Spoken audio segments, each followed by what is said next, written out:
ఈరోజు పత్రికల్లోని banner items అన్నీ కూడా విశాఖపట్నం స్టీల్ ప్లాంట్కు 11,440 కోట్ల రూపాయలు ఇది ఈక్విటీ షేర్స్ రూపంలో, అంటే వెంటనే తీర్చాల్సినటువంటి అవసరం లేదు. ఈ 11,440 కోట్ల రూపాయల్లో కూడా 10,000 కోట్ల వరకు ఈక్విటీ షేర్స్, అదేవిధంగా మిగిలిన పైన ఇచ్చినటువంటి అమౌంట్ కూడా, అంటే ఎంప్లాయీస్ శాలరీస్ పెండింగ్స్ కానివ్వండి, వాళ్ళ పిఎఫ్ పెండింగ్స్ కానివ్వండి, వాటిని క్లియర్ చేసుకోవడానికి ఇచ్చినటువంటి అమౌంట్స్ కూడా ప్రిఫరెన్షియల్ షేర్స్ అంటారు. వీటి కింద ఇవ్వటం జరిగింది. 11,440 కోట్ల రూపాయలు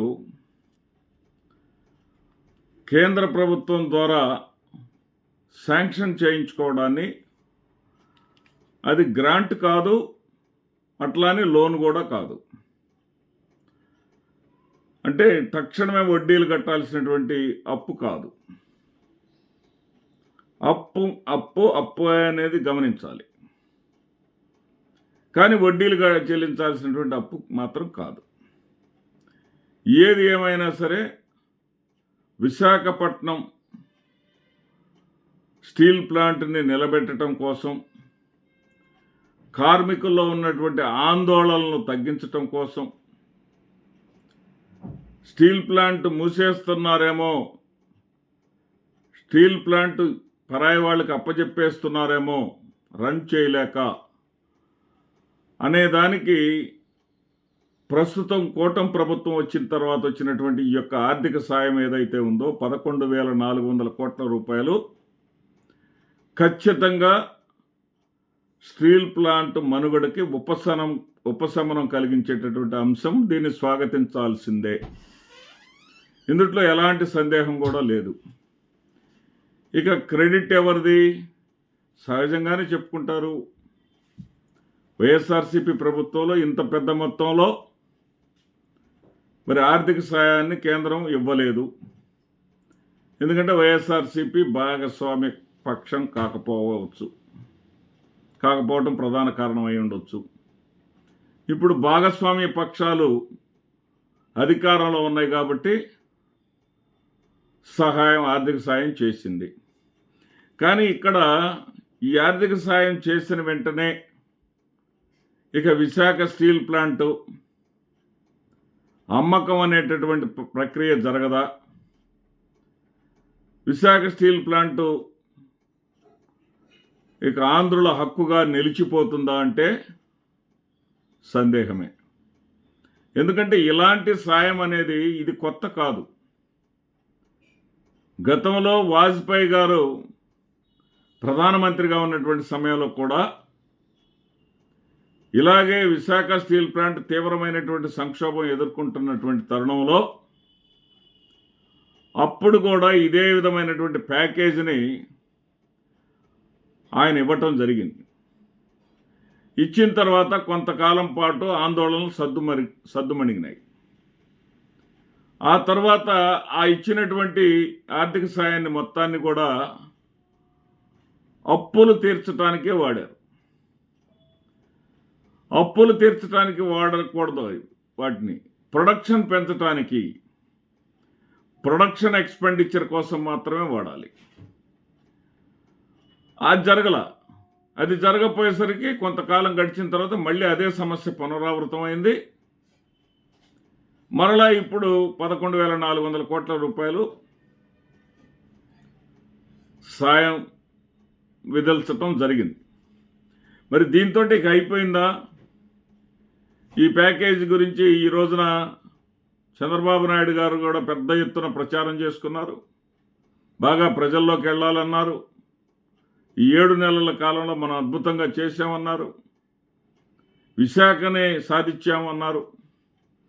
విశాఖను నిలబెట్టుకున్నామన్నారు.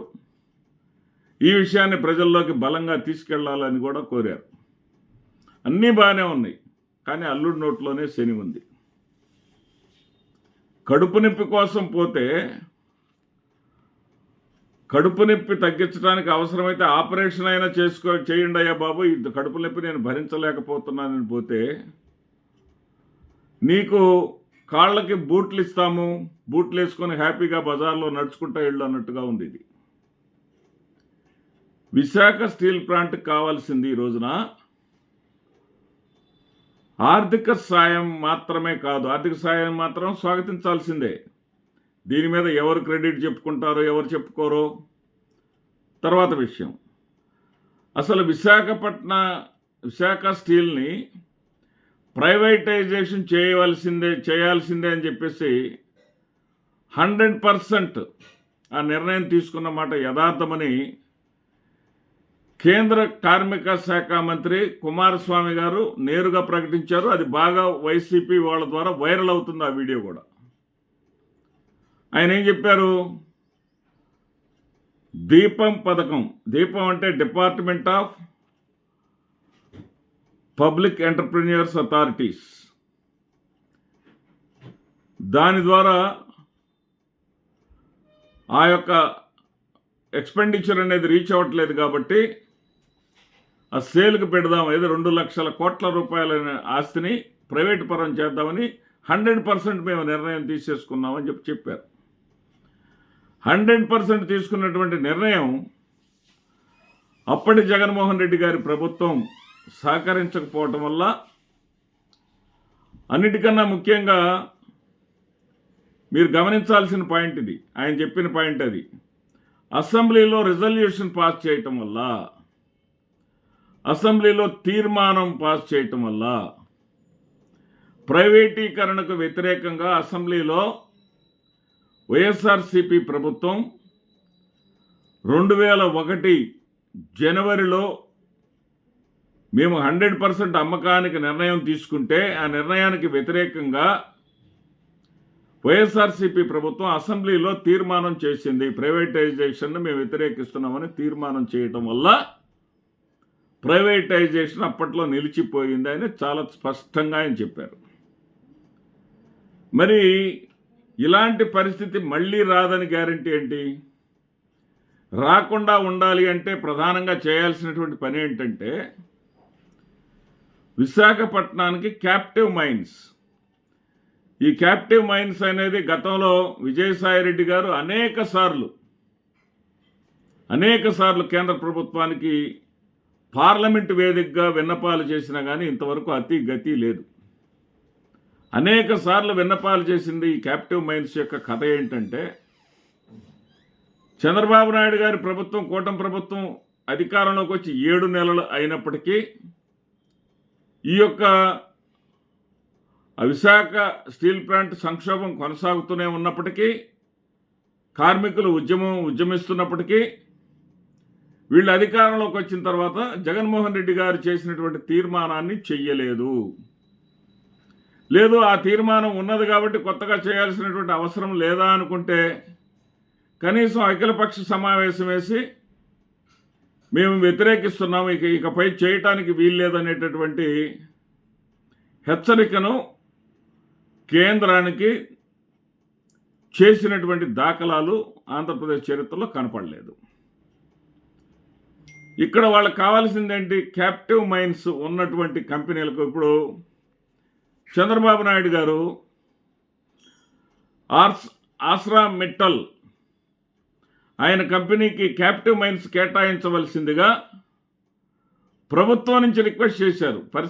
పారిశ్రామికవేత్తలు నేను ఈ రాష్ట్రంలో ప్రోత్సహిస్తున్నాను కాబట్టి మిట్టల్ కంపెనీ వాళ్లకు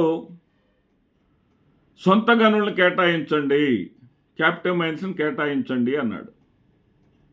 దాని మీద అనేక రకాలైనటువంటి విమర్శలు ఇటు కార్మిక లోకం నుంచి, ప్రజల నుంచి,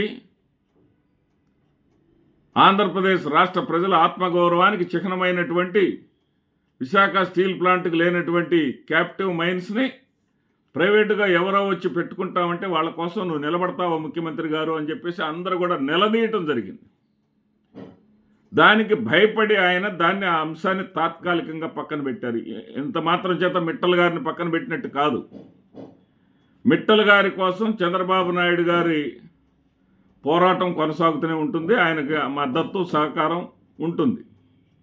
ఉండాల్సిందే పారిశ్రామికవేత్తలకు అది. అయితే ఇక్కడ మనం గమనించాల్సినటువంటి విషయం ఏంటంటే, విశాఖ స్టీల్కు ఉన్నటువంటి నాణ్యత, విశాఖ స్టీల్కి వచ్చేటటువంటి రేటు ఏ ఒక్క ప్రైవేట్ కంపెనీకి కూడా ఆ నాణ్యత రాదు. ఏ ఒక్క ప్రైవేట్ కంపెనీ వాళ్ళు కూడా విశాఖ స్టీల్కు ఉన్నటువంటి నాణ్యమైనటువంటి స్టీల్ను, క్వాలిటీ స్టీల్ను ఇవ్వలేరు. విశాఖ స్టీలు అప్పుల్లో ఉందని చెప్పేసి అంటున్నారే, ఈ విశాఖ స్టీలు అప్పుల్లో ఉన్నా సరే ఆ స్టీలే మాకు కావాలని చెప్పేసి 7,000 కోట్ల రూపాయల అడ్వాన్స్ ఇచ్చి ఉన్నారు. ఇప్పటికి కూడా అడ్వాన్స్ ఇచ్చి విశాఖ స్టీల్ ద్వారా విశాఖ స్టీలే మాకు కావాలి అని చెప్పారు. మరి ఇలాంటి దానికి కావాల్సింది ఏంటంటే 11,400 కోట్ల రూపాయలలో ఆ ఒక్క పై 400 కోట్లో లేదా ఒక 1000 కోట్లో కార్మికుల జీతాల కోసం వాళ్ళ పిఎఫ్ కూడా వాడేసుకుంది కంపెనీ.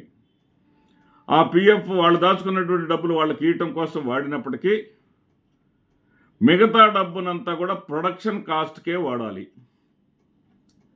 ప్రొడక్షన్ కాస్ట్కి వాడేటప్పుడు ఇప్పుడు కొత్తగా పెట్టినటువంటి మెట్టల్ లాంటి వాళ్ళకి ఒక టన్ను యూనిట్ ఉత్పత్తికి ఒక 600 రూపాయలు ఖర్చు అవుతుంది అనుకోండి, ఉదాహరణకు చెప్తున్నా. అదే క్యాప్టివ్ మైన్స్ లేనటువంటి విశాఖ స్టీల్కి 6,000 రూపాయలు, అంటే 10 రెట్లు ఎక్కువ ఖర్చు అవుతుంది. 600 రూపాయలు ఎక్కడ, 6,000 రూపాయలు ఎక్కడ? 600 రూపాయలు ఇచ్చినటువంటి 600 రూపాయలతో ఉత్పత్తి చేసినటువంటి ప్రైవేట్ కంపెనీకి అదే రేట్ ఇస్తారు. 6,000 రూపాయలు ప్రొడక్షన్ కోసం ఖర్చు పెట్టినటువంటి విశాఖ స్టీల్ వాళ్ళకి కూడా దాని మీద కొంచెం ఒక 1% 2% మెరుగైన స్టీల్ అని ఎక్కువ రేట్ ఇస్తారు. అంటే దాదాపు 5,400 రూపాయలు టన్నుకు నష్టపోతుంది. విశాఖ స్టీల్ కెపాసిటీ ఏంటి?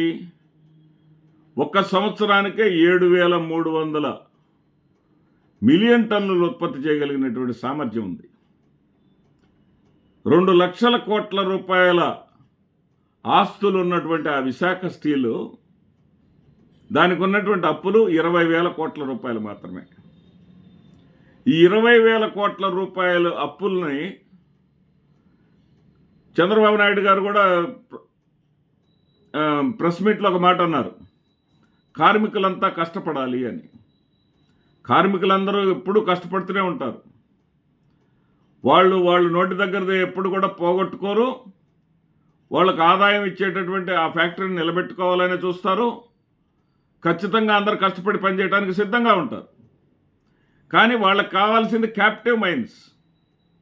ఆ క్యాప్టివ్ మైన్స్ ఇవ్వటం మీద, ఆ క్యాప్టివ్ మైన్స్ కోసం పోరాటం చేయటం మీద ఇటు చంద్రబాబు నాయుడు గారు కానీ పవన్ కళ్యాణ్ గారు కానీ దృష్టి సారించకపోతే రాబోయే రోజుల్లో దీనిని, అదిగో చూడండి 11,400 కోట్ల రూపాయలు ఇచ్చాము, అయినా కానీ కార్మికులకు పని చేయకపోవటం వల్ల, కార్మికులు సరిగా దాన్ని సద్వినియోగం చేసుకోకపోవటం వల్ల మరలా కష్టాల ఊబిలోకి నెట్టుకుపోయింది అని కార్మికుల మీద నింద వేసేటటువంటి ప్రమాదం లేకపోలేదు. అందుకే వీళ్ళు అసెంబ్లీలో అలాంటి తీర్మానం చెయ్యలేదు. ప్రజల చేత కూడా ఇది ప్రజల విజయం, కార్మికుల విజయం నిజానికి. కానీ ఇది ఏదో గ్రాంట్ చేయగానే ఆ విజయం ఏదో వాళ్ళదన్నట్టుగా చెప్పుకుంటున్నారు, సంతోషమే. కానీ చెప్పుకోనండి, కానీ దీనిని నిలబెట్టాల్సినటువంటి బాధ్యత వాళ్ళపైన ఉంది. క్యాప్టివ్ మైన్స్ ఇచ్చినప్పుడు మాత్రమే, లేకపోతే దీన్ని వైట్ ఎలిఫెంట్ భరించలేము అని ప్రజల చేత చెప్పించేటటువంటి కుట్రకోణం కూడా దీని వెనకాల దాగి ఉంది. కార్మిక సోదరులందరూ కూడా జాగ్రత్తగా ఉండాలి. విపక్షాలన్నీ కూడా జాగ్రత్తగా ఉండాలి. వచ్చినటువంటి అమౌంట్ని కూడా, ఆర్థిక సాయాన్ని కూడా ప్రొడక్షన్ మీదే దృష్టి పెట్టాలి. క్యాప్టివ్ మైన్స్ కేటాయించడం కోసం ఉద్యమం కొనసాగాలి. నమస్తే.